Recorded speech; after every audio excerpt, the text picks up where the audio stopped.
أعوذ بالله من الشيطان الرجيم بسم الله الرحمن الرحيم الحمد لله رب العالمين والصلاة والسلام على سيد الأنبياء والمرسلين وعلى آله الطيبين الطاهرين المعصومين اما بعد بسم اللہ الرحمن الرحیم۔ جیسا کہ آپ ناظرین کے لمحے کہ ہمارا یہ پروگرام جدید فقہی مسائل اس کی آج چوتھی نشست ہے۔ ہم نے آپ ناظرین کے محضر میں عرض کیا کہ مطلق پانی کی 5 قسمیں ہیں،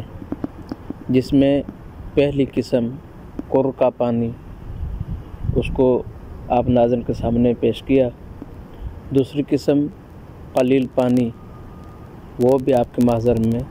عرض کر چکے ہیں۔ آج جاری پانی کو بیان کریں گے۔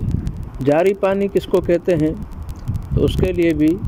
2 صورتیں بیان کی گئی ہیں۔ پہلی صورت کہ جاری پانی اس پانی کو کہا جاتا ہے جو فطری طور پہ زمین سے ابلتا ہو، اور دوسری صورت کہ جاری پانی اس پانی کو کہا جاتا ہے جو کسی بھی طریقے سے جاری کیا گیا ہو۔ مثال کے طور پہ ایک وہ پانی ہے جو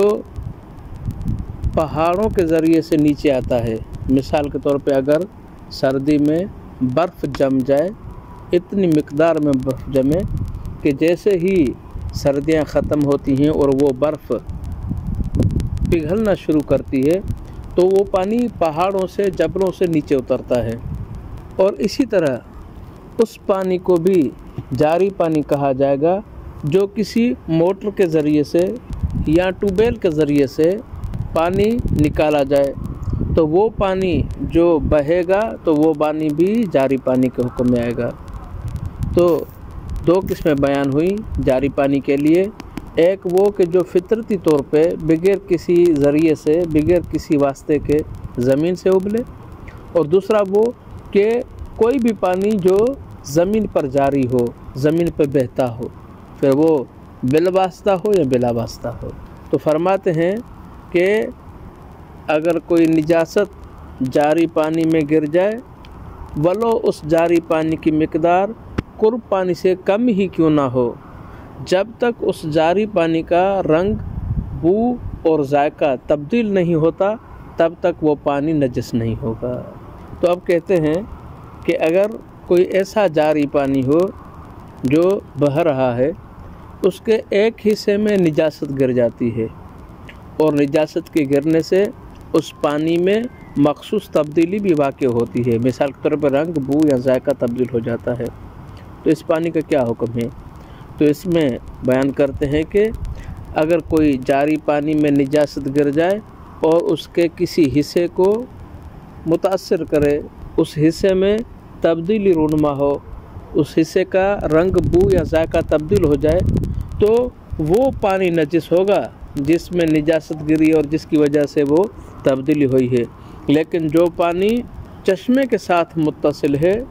جس سے وہ پانی ابل رہا ہے، یا جو پانی کے جاری ہونے کا منبع ہے، وہ حصہ پاک رہے گا جس میں یہ تبدیلی واقع نہیں ہوئی۔ کوئی ایسا چشمہ ہے جس کا پانی ویسے تو نہیں ابلتا، جب تک اس چشمے سے کوئی پانی نکالا نہ جائے، جیسے ہی کوئی پانی اس سے نکالتے ہیں تو پھر وہ پانی ابلتا ہے، اور وہ مقدار میں جیسے ہی مکمل ہوتا ہے تو پانی ابلنا ختم ہو جاتا ہے۔ تو آیا وہ بھی جاری پانی کے حکم میں ہوگا یا کوئی اور اس پہ حکم صادر ہوگا؟ تو بیان فرماتے ہیں کہ اگر کوئی ایسا چشمہ ہو جو پانی نکالنے کی صورت میں ابلتا ہو، تو اس میں اگر نجاست گر جائے اور اس کی مقدار قرب پانی سے کم ہو تو نجاست کے گرنے سے ہی، نجاست کے ملنے سے ہی وہ پانی نجس ہو جائے گا۔ یعنی اس سے معلوم ہوا کہ وہ پانی جاری پانی کا حکم نہیں رکھتا، بلکہ وہ قلیل پانی میں شامل ہو جائے گا۔ اسی طرح کہ کوئی ایسی ندی ہو یا کوئی ایسی نہر ہو جو بہہ رہی ہو، لیکن اس کے کونے میں کوئی ایسا پانی ہے جو اس سے متصل ہے لیکن وہ بہہ نہیں رہا۔ مثال کے طور پہ اگر کوئی کسی کونے میں ایسا پانی ہو تو جو پانی بہہ رہا ہے یقیناً وہ تو جاری پانی کے حکم میں ہے، لیکن جو پانی بہہ نہیں رہا، جو اس جاری پانی سے متصل ہے، تو اس کا کیا حکم ہے؟ تو بیان فرماتے ہیں جو پانی بہہ نہیں رہا بلکہ جاری پانی سے متصل ہے، بہنے والے پانی سے متصل ہے، اس نہ بہنے والے پانی کا حکم جاری پانی کا حکم نہیں ہوگا۔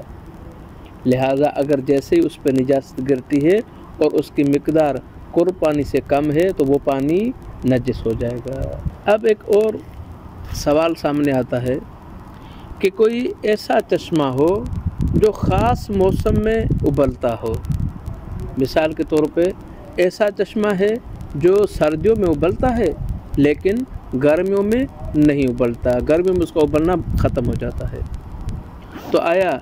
وہ جاری پانی کے حکم میں ہوگا یا نہیں ہوگا؟ تو بیان فرماتے ہیں جن ایام میں، جس موسم میں، جس دنوں میں وہ پانی ابلتا ہو تو وہ جاری پانی کے حکم میں ہوگا، اور جن ایام میں اور جن دنوں میں اس کا ابلنا ختم ہو جاتا ہے تو وہ پانی جاری پانی کے حکم میں نہیں ہوگا۔ لہٰذا اس کی مقدار کو دیکھا جائے گا، اگر اس کی مقدار قرب کی مقدار کے مطابق ہے، موافق ہے، تو نجاست کے گرنے سے وہ فوراً نجس نہیں ہوگا جب تک اس کے رنگ بو ذائقہ تبدیل نہیں ہوتا، لیکن اگر اس کی مقدار قرب پانی سے کم ہے تو نجاست کے گرنے سے ہی وہ پانی نجس ہو جائے گا۔ اسی طرح کسی حمام کے چھوٹے حوض کا پانی، یعنی کوئی ایسا حمام ہو جس کا ایک چھوٹا حوض ہو جس میں پانی ہو، اگر وہ پانی پائپ کے ذریعے سے ایک بڑی ٹانکی سے متصل ہو جس کی مقدار قرب پانی سے زیادہ ہو، اگر کوئی نجاست اس حوض کے پانی میں گر جائے تو وہ تب تک نجس نہیں ہوگا جب تک اس کا رنگ بو اور ذائقہ تبدیل نہیں ہوتا۔ آپ سے اجازت چاہیں گے کہ اللہ تعالیٰ آپ سب کو سلامت رکھے اور ہمیں توفیق دے کہ مسائل شرعیہ آپ کے سامنے بیان کر سکے۔ والسلام علیکم ورحمۃ اللہ وبرکاتہ۔